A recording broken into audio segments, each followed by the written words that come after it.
The next question. My name is Sayyid Bayazid Islam.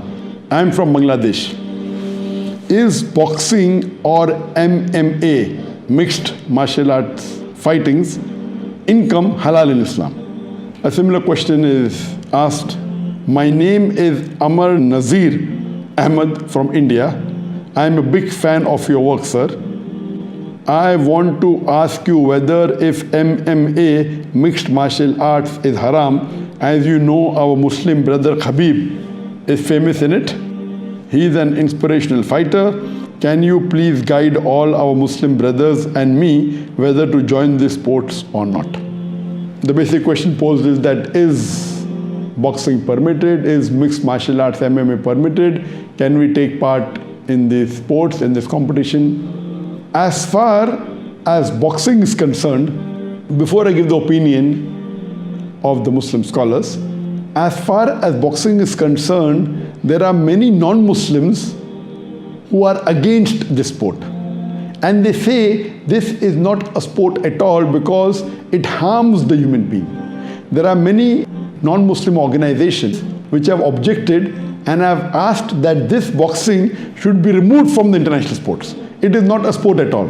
As far as Islam is concerned, any sport which is beneficial for the human being, which helps the human being and has got no harm, it should be done. But if the sport is not beneficial and is harmful for the human body, then you should abstain from it. So these non-Muslim organizations, they have filed petitions in many countries. Unfortunately, most of the countries have disagreed except Sweden.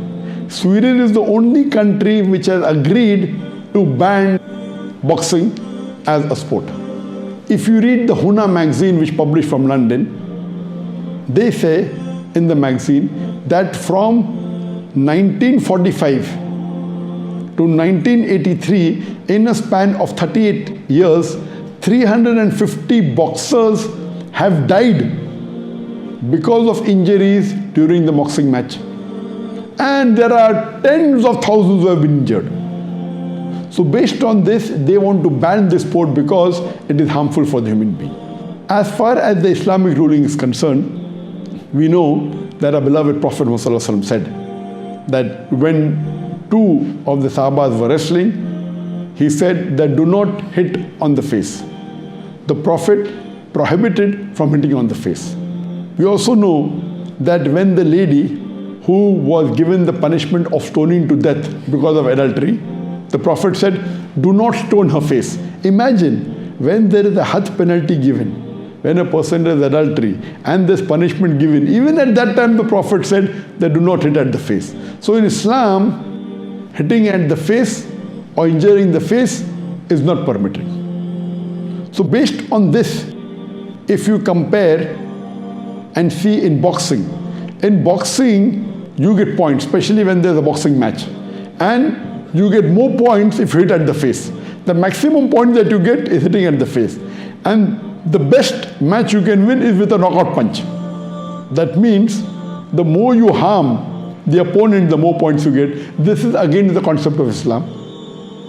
Based on this, according to Imam An-Nawawi, he says that this sport, it should not be permitted. It's not Islamic because you're harming the body, hitting on the face. Based on that, this sport is not permitted.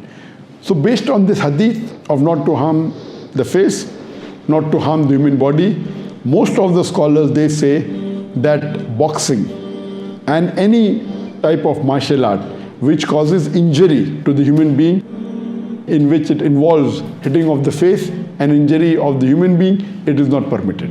However, there are some scholars who say that if you are learning boxing or some martial arts for self-defense without involving in competition, because in competition you have to attack your opponent, you have to hit him, you have to beat him, otherwise you cannot win. So they say that if you train yourself in boxing or martial arts only for self-defense or only for health reason or also being prepared for jihad, etc., but it doesn't involve in competition where you have to hit the other person, in these cases it is permitted. This is said only by some scholars.